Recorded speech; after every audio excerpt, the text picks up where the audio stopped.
Dear students, good morning. We are studying physical features of India, and we all know that India has six physical features: Himalayan mountains, northern plains, peninsular plateau, Indian desert, coastal plains, and island groups. And we have discussed about Himalayan mountains, northern plains, and peninsular plateau. We were discussing that in the north we have Great Himalayas, and it has three ranges: Himadri, Himachal, and Shivalik. Then we have discussed the northern fertile plains of India. Its length is 2400 kilometers and it is very densely populated. And then we discussed about two different types of soil, Bangar and Khadar, in which Khadar is more fertile soil.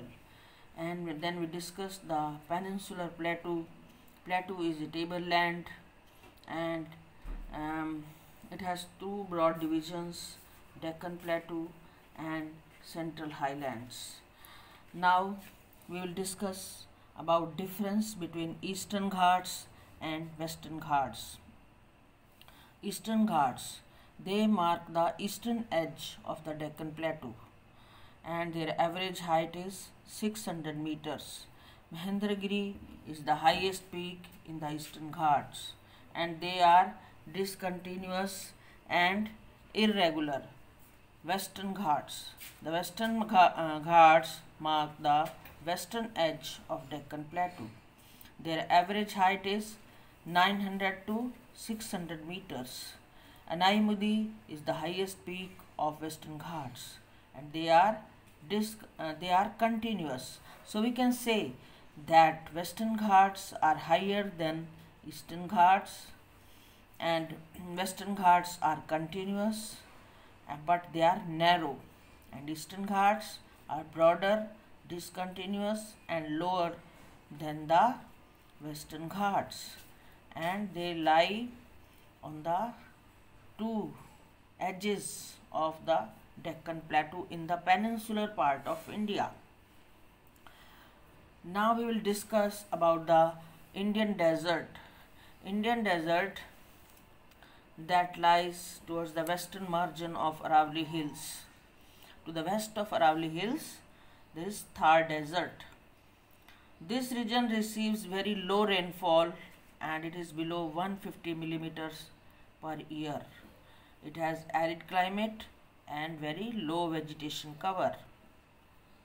Luni is the only largest river in this region, and it has Lake Sambhar, saltwater lake, is found here. So we can say that Indian desert lies to the west of Aravalli Hills. Vegetation is arid, low rainfall, and life is quite hard in this region of India. Then we will discuss about the coastal plains. After the Ghats and on the west edge of between Western Ghats and Arabian Sea lies the western coastal plains, and between the Eastern Ghats and Bay of Bengal lies the eastern coastal plains, narrow strip. So we can say a narrow coastal strip is on the side of peninsular plateau, which has Arabian Sea on the west and Bay of Bengal in the east. Between the Western Ghats and western coast, there lies a narrow plain. It is called Western Coastal Plain, and it has three parts.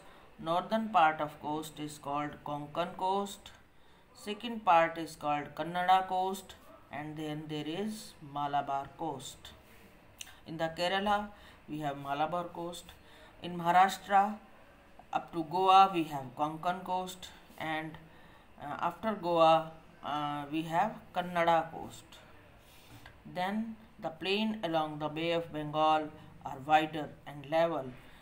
In the northern part, it is called Northern Sirkar, and while in the southern part, it is known as Coromandel Coast.